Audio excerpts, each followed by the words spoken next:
Salut à tous, on se retrouve pour un nouvel épisode. Un invité de marque, Elliot.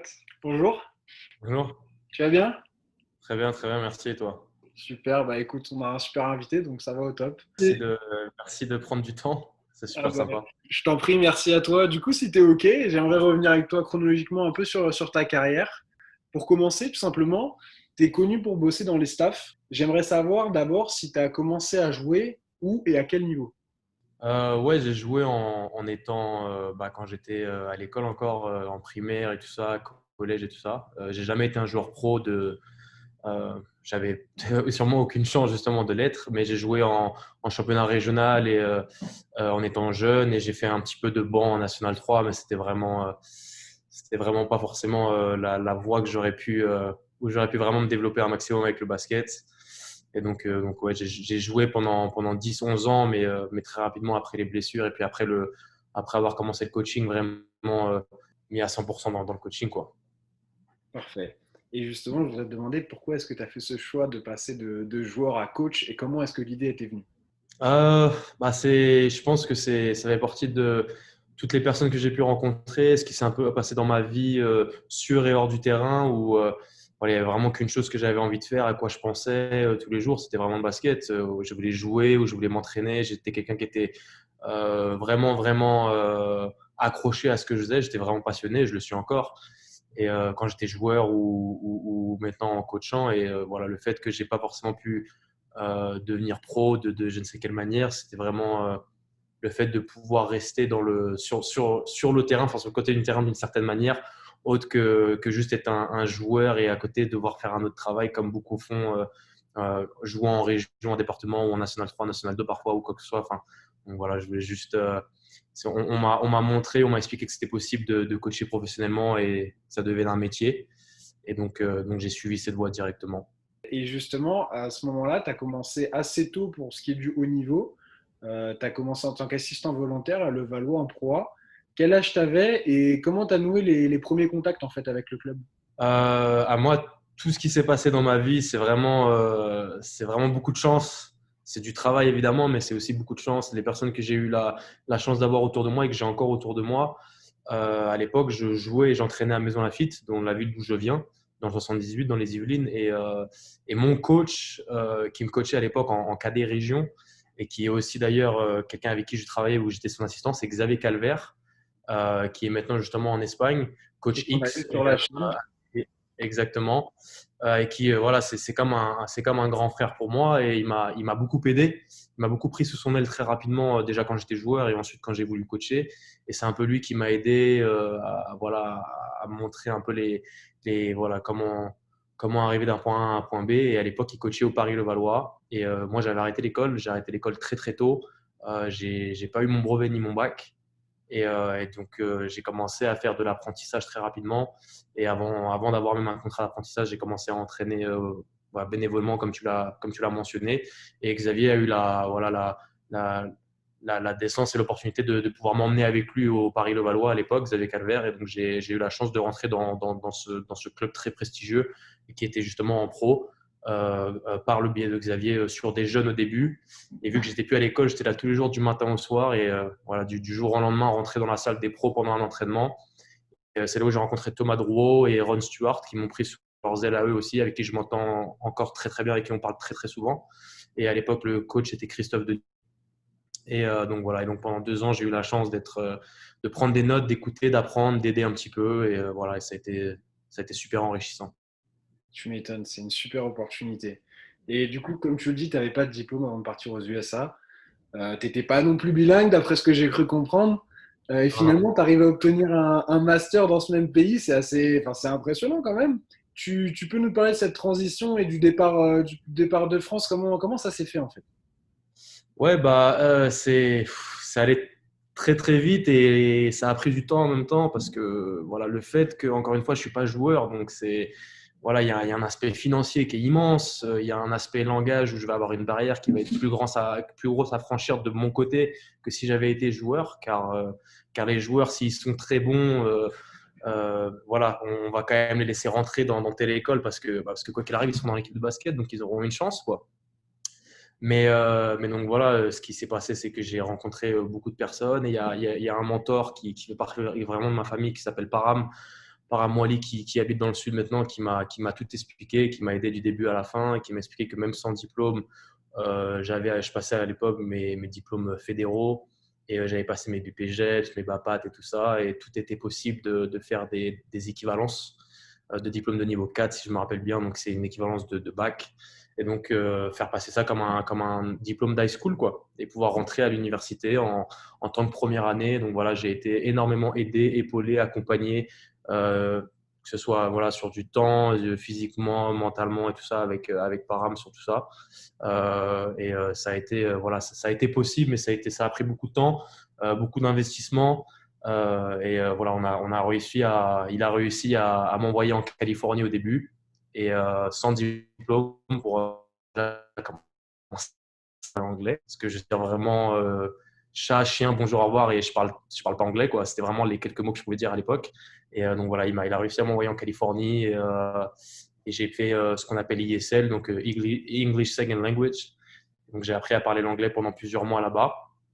Donc voilà, je me suis rapproché un peu voilà, de l'université de Cal Berkeley à l'époque. Et puis après, tout s'est envenimé très très vite. D'accord. Et tu as été GA, si je dis pas de bêtises. Est-ce que tu peux expliquer déjà ce que c'est GA pour les gens qui connaissent pas et puis nous parler un peu de ce que tu as fait Ouais. Alors GA, donc ça, c'est les deux lettres qui signifient Graduate Assistant. Donc en gros, c'est graduate, c'est quand on est en grad school. Et la grad school, bah, c'est l'école des masters en fait. Donc quand on est étudiant en master et avoir la possibilité d'être un assistant. Donc il faut savoir que des GA aux États-Unis, il y en a dans tous les sports et généralement dans beaucoup d'écoles. Après, c'est vraiment une question vraiment évidemment de finance parce que les GA, la chance qu'on a en étant GA, la chance que j'ai eue en étant GA à Texas Tech, c'est qu'ils payent pour tes études. Et après, en fonction des écoles et en fonction des budgets, ils peuvent aussi te payer toi et ils peuvent aussi te donner un logement. Donc ça dépend vraiment en fonction des écoles dans lesquelles on va et tout ça. Il peut y avoir beaucoup de possibilités qui peuvent être. Voilà, moi, j'ai eu énormément de chance et c'est passé par Max Lefebvre. Qui est comme mon grand frère aussi, voilà, et toujours accompagné derrière avec Param qui a chipoté un peu le tout. Mais Max Lefebvre, il a tout fait pour moi, je lui dois tout. Non, donc ça a été vraiment énormément de chance. Mais voilà, Texas Tech, dans cette configuration ici, c'était à l'époque, du moins en JS, c'était, voilà, il payait pour mes études, il me donnait un logement et en plus, il me payait moi. Donc c'était, enfin, c'était magnifique, quoi. Ouais.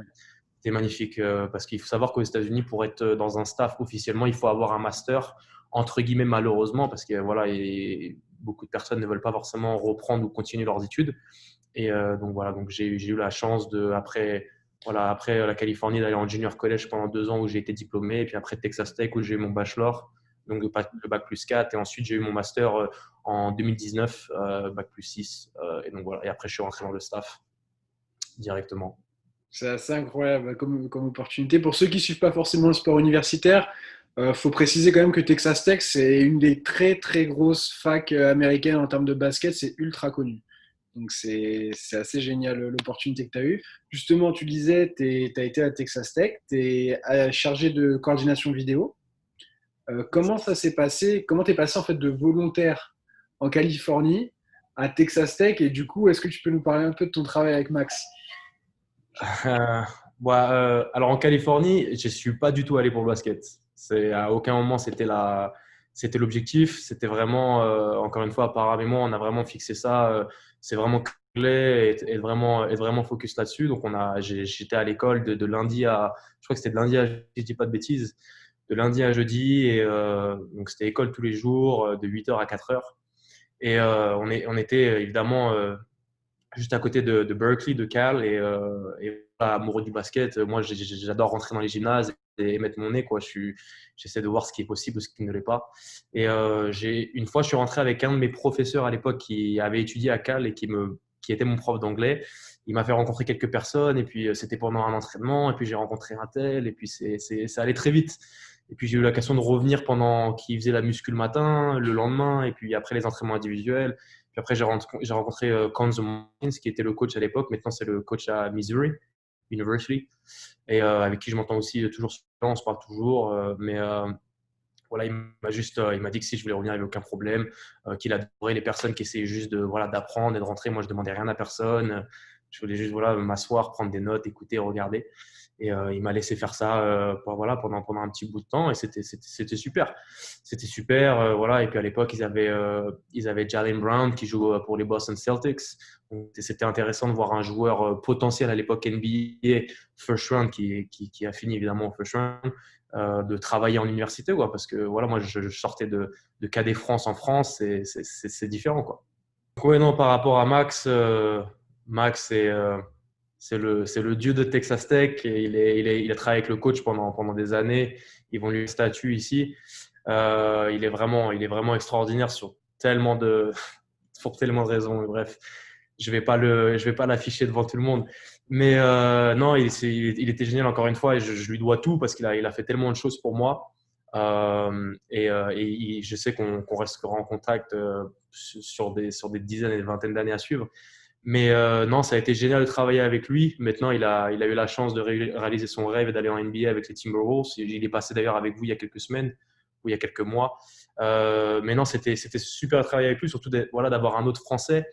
Parce que parfois, ça va plus de parler français dans le bureau rapidement entre lui et moi plutôt que passer par l'anglais. Mais non, ça a été génial, surtout que c'est lui un peu lui, c'est beaucoup un autodidacte et il m'a un peu voilà, enseigné sur cette manière de beaucoup se débrouiller, essayer de comprendre et de faire un peu tout seul et de devenir un peu autodidacte aussi. Donc, on utilise des systèmes vidéo, des programmes vidéo ici qui sont comme en Euroleague ou en Pro A ou en NBA. Donc, une fois que tu as la main là-dessus, tu as beaucoup d'opportunités pour la suite. Et il m'a montré tout ça, il m'a montré tout ce qu'il savait. Après, on a beaucoup appris chacun de notre côté par rapport à ce programme, justement. Et après, le fait de travailler ensemble au jour le jour, que ce soit sur voilà, des détails sur les entraînements individuels, quand on parle de tout ce qu'on veut faire, de comment placer le pied là-dessus ou faire. Voilà, je me rappelle, on a eu quelques clashs évidemment, on a eu quelques trucs où on s'entendait super bien, des trucs où on est vraiment essayé d'échanger. J'ai énormément appris grâce à lui. Et voilà, et c'est surtout moi ce que je me rappellerai de toujours, c'est on a passé des nuits dans les bureaux à parler de faire ça sur les temps morts ou de ceci, ah t'as vu ça, et de parler de. Ouais, c'était incroyable, c'était vraiment génial. Et surtout avoir ce fait de. Il y a des moments où on en oublie limite qu'on est français, quoi. Mais c'était vraiment, on garde un lien qui était encore plus différent et vraiment spécial parce on a justement ces petites différences et qu'on est tous les deux français, quoi. Mais c'était génial, franchement, je le porte dans mon cœur, je le kiffe de ouf et voilà, je sais qu'il fera un malheur là-bas à Minnesota et que ce sera l'un des premiers coachs français à être un coach en NBA très très bientôt. Devant Ryan Saunders, parfait. Alors, concernant les rapports avec les joueurs, moi je vais te demander, tu es assez jeune, est-ce que le fait justement que tu sois jeune, ça change les relations par rapport aux autres membres du staff? Est-ce qu'ils acceptent parfaitement ta position hiérarchique, si je peux dire, ou est-ce que ça change absolument rien? Je pense, par rapport au staff, je pense que ça change vraiment pas grand-chose parce que le coach Beard, il a vraiment une manière de travailler qui je trouve, extraordinaire d'une certaine manière, vraiment différente. Mais surtout, c'est vraiment si tu veux, tout le monde qui est ici, on travaille ensemble pour un seul but, c'est de gagner des matchs pour que, voilà, on gagne des matchs pour que ça aide l'école, pour que ça nous aide nous, forcément, dans notre carrière. Et ensuite, ça aide les joueurs pour qu'ils deviennent pro, que ce soit en NBA ou en Europe. Voilà, et je pense qu'on on est tous dans le même bateau et on travaille vers le même le goal, si tu veux. Mais non, je pense qu'il n'y a pas forcément de différence dans le staff. Le coach, il donne vraiment une confiance. Ceux qui sont dans ce staff et qui travaillent, où on travaille tous ensemble, ils ont tous une qualité, des qualités. Ils ont tous eu un job grâce et parce qu'ils ont des qualités et des valeurs qui sont super importantes au point de vue de l'équipe et au coach. Et je pense qu'on essaie de tout mettre ensemble pour faire le meilleur groupe.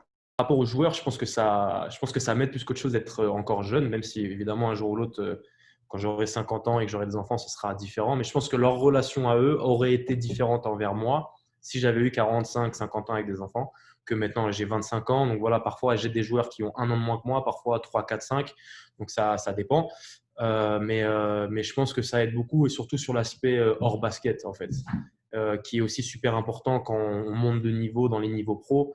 C'est le fait d'avoir vraiment une relation fraternelle plus qu'autre chose et pas forcément paternelle où voilà, ils vont être un peu plus ouverts à parler de ce qui se passe en dehors du basket, avec l'école, avec les filles ou quoi que ce soit.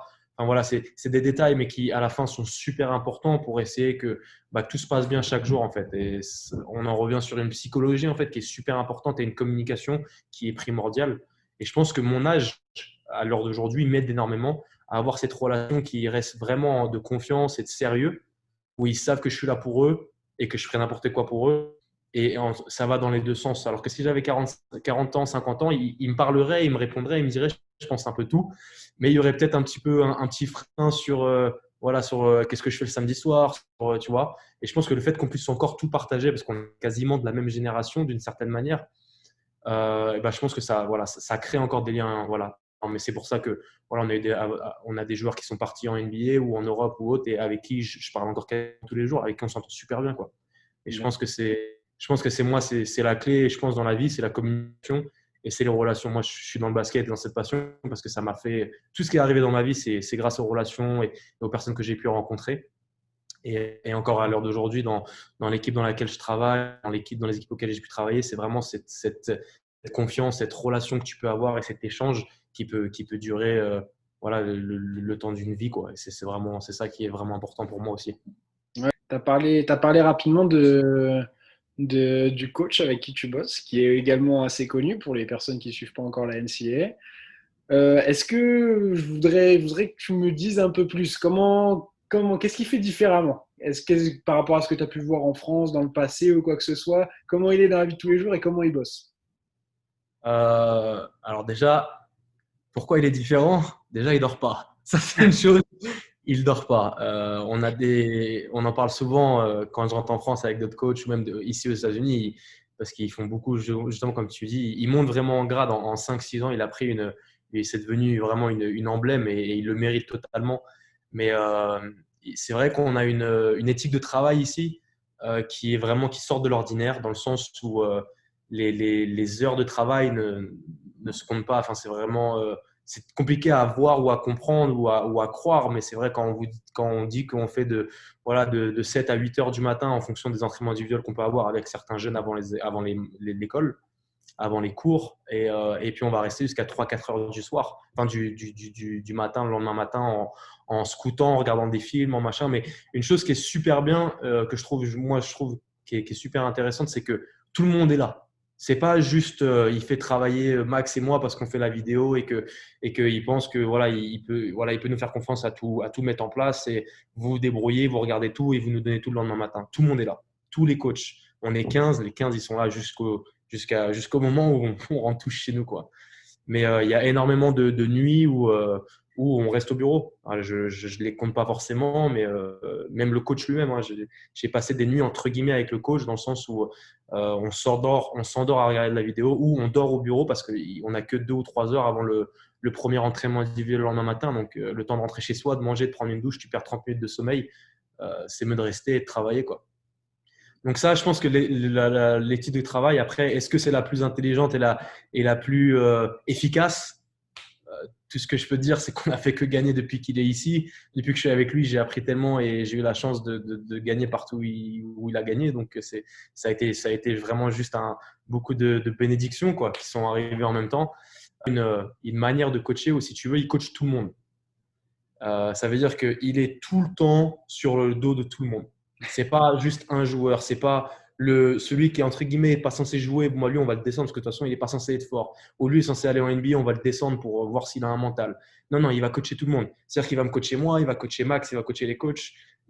Voilà, il est vraiment, il a cette accountability, enfin cette manière de garder les gens vraiment en edge, tu vois, de les garder vraiment sur tout le temps dans cette urgence de travail et tout doit se faire vite et tout doit se faire tout de suite. Parce il demande tellement, il a tellement, voilà, tout doit se faire tout de suite. Et c'est cette manière qu'il a de garder tout le monde vraiment sur le pied de guerre, entre guillemets, quoi, et d'être prêt à tout faire tout le temps, tout de suite. Et c'est vraiment, voilà, ça c'est vraiment différent et c'est quelque chose que moi personnellement que j'adore. Donc, question assez ouverte, tu as justement eu la chance de vivre quelque chose dont beaucoup de basketteurs rêvent, c'est le Final Four. Est-ce que tu peux nous en parler un petit peu? Qu'est-ce que c'est? Comment ça se passe? L'atmosphère, ça doit être quelque chose d'incroyable. Est-ce que tu peux nous raconter un petit peu? Ouais, c'est sûr que c'était. Pour être honnête, j'attendais cette année, le Final Four de cette année, pour réaliser ce qui s'est passé l'année d'avant. Ça, après, c'est ma vision des choses. Quand on est dedans, évidemment, c'est incroyable. On joue devant 80 000 personnes. C'est un stadium de foot américain.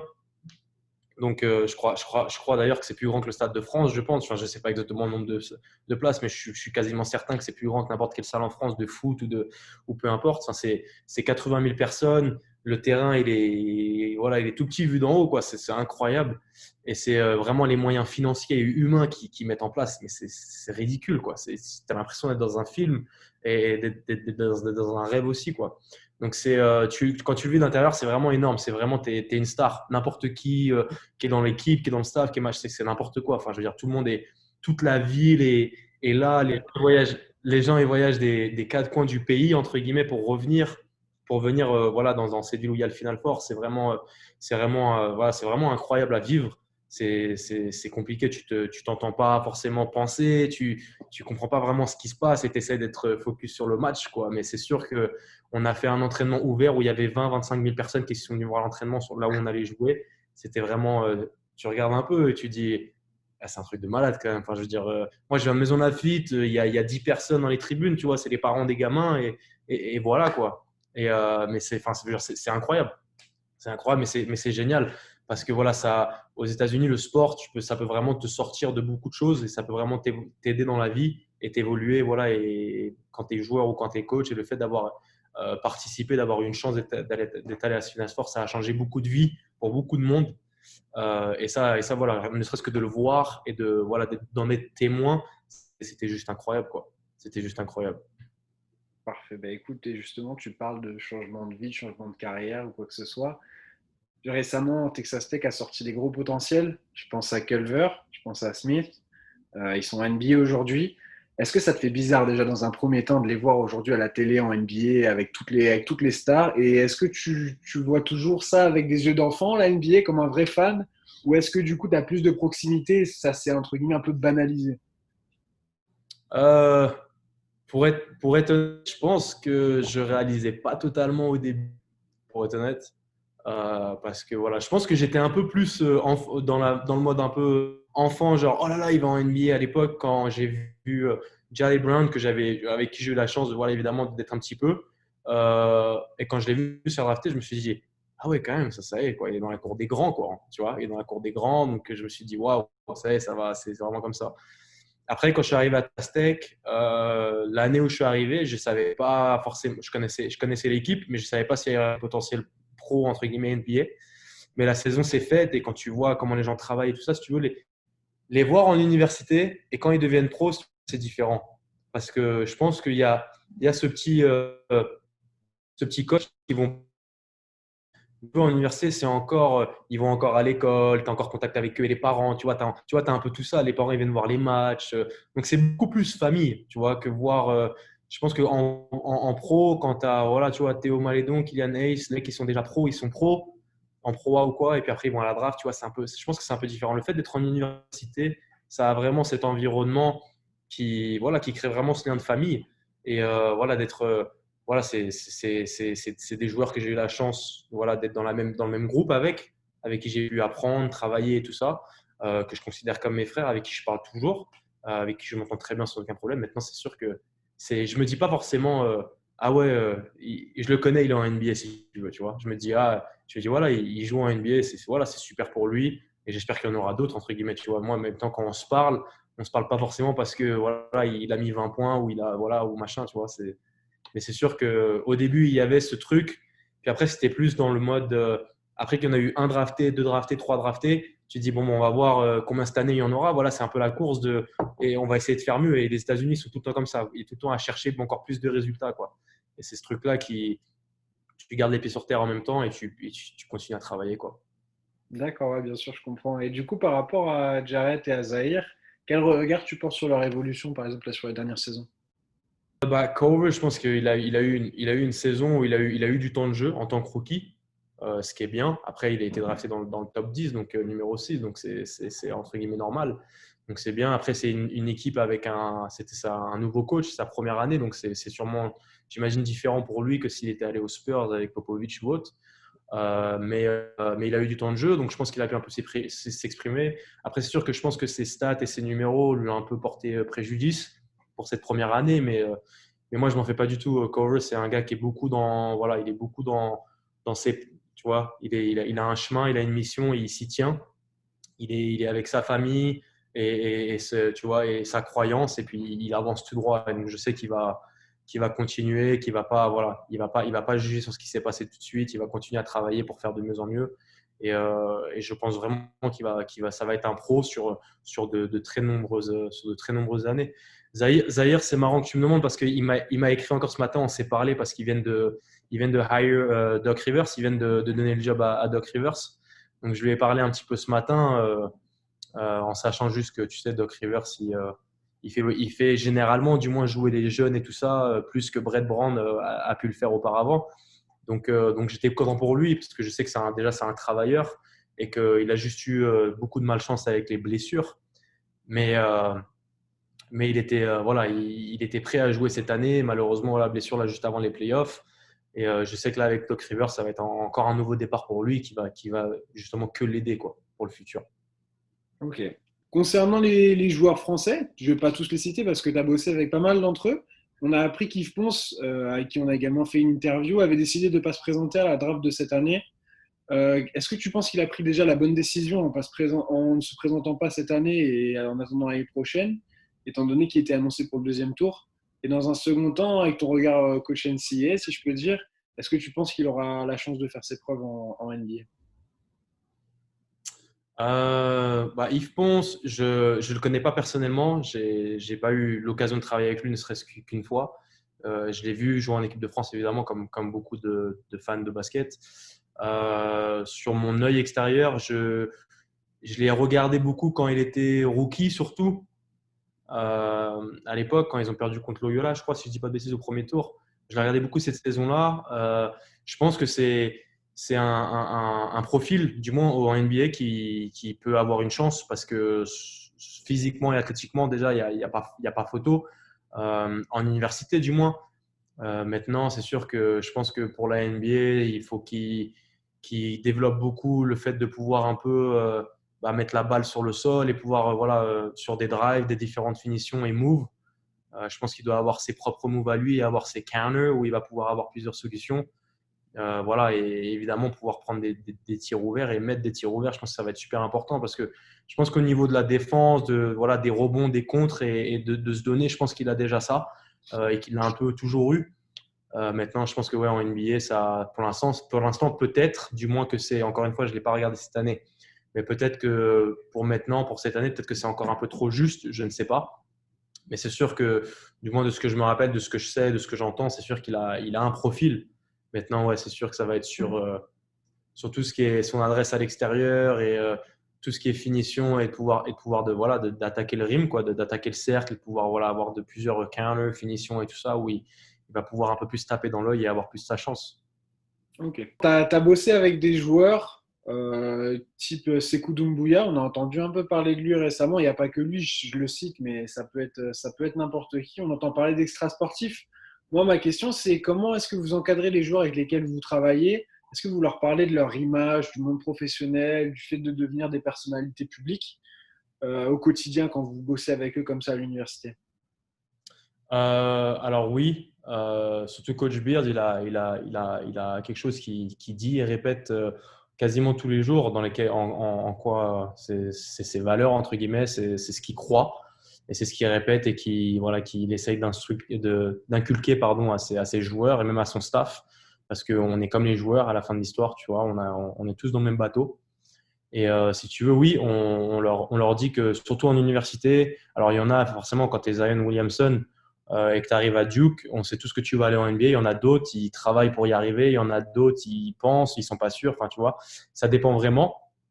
Mais, euh, mais oui, on leur en parle beaucoup. On leur dit de faire attention parce que quand tu es en université et que tu es, voilà, t'es le niveau juste en dessous de la NBA, entre guillemets, quoi, ou du moins d'être pro, si tu as, les qualités pour et la chance aussi, tu vois, de pouvoir y arriver. Mais oui, c'est sûr qu'on leur parle de leur image, on leur parle que surtout c'est des cibles faciles pour tout le monde, malheureusement. C'est des cibles faciles.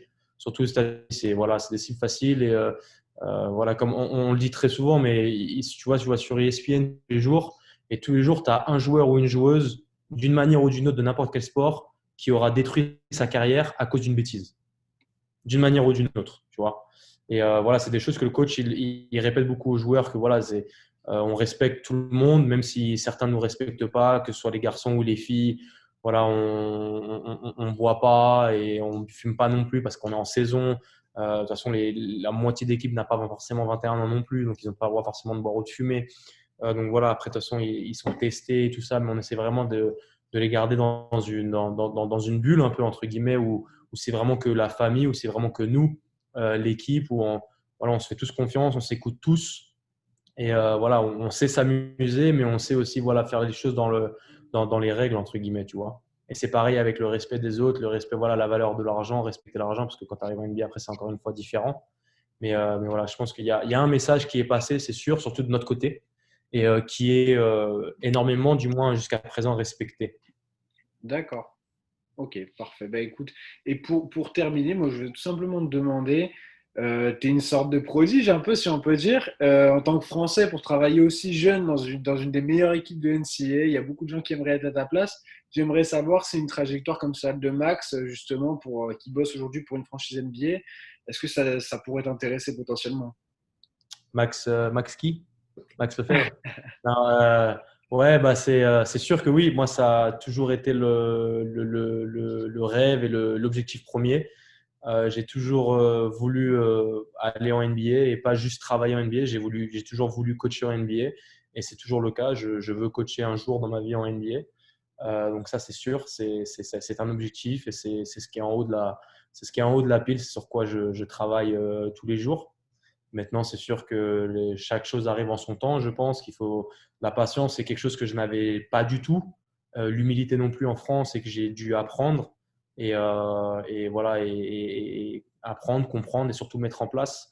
Donc voilà, maintenant, c'est vraiment le fait d'être le meilleur que je puisse être chaque jour et voilà, le travail payera derrière. J'en suis persuadé parce que ça c'est déjà arrivé, que ce soit de Maison Lafitte à avoir une chance à aller au Paris-Levallois et ensuite qui m'a aidé à aller à Poissy, Poissy, Versailles.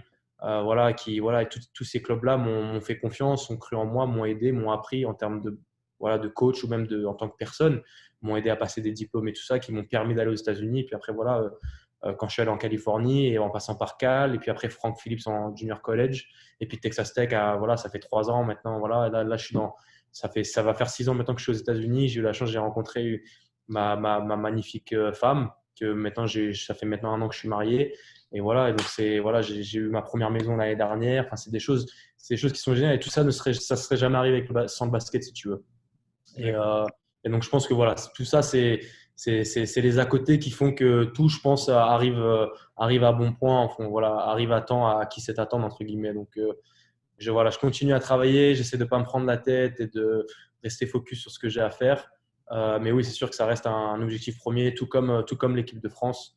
J'ai toujours voulu pas travailler, mais coacher en équipe de France aussi, même si les deux sont reliés évidemment. Mais voilà, et donc j'espère qu'un jour coacher en NBA et un jour coacher en équipe de France, garçon, fille, adulte ou jeune, pour l'instant, ça n'a pas d'importance. Mais c'est sûr que ça a toujours été un objectif, un rêve aussi qui, j'espère, un jour arrivera. Mais j'ai la chance d'avoir 25 ans, j'ai la chance d'être implanté, d'avoir évidemment du temps, même si rien n'est pas promis, mais ni garanti. Mais voilà, c'est sûr que c'est un objectif. Et je pense que Max avait mon objectif, j'ai pas son objectif, si tu vois ce que je veux dire. Bien Mais ça, sûr. c'est qu'entre lui et moi, ça. Mais voilà.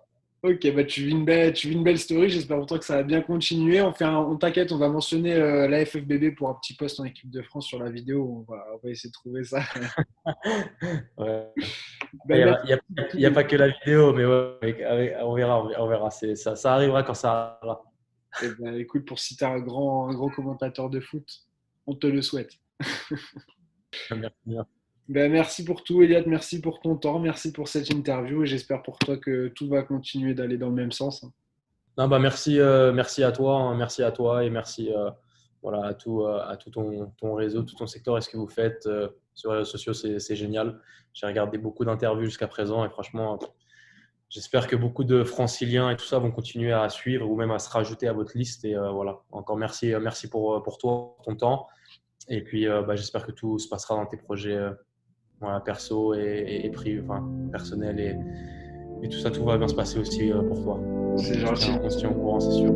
Super.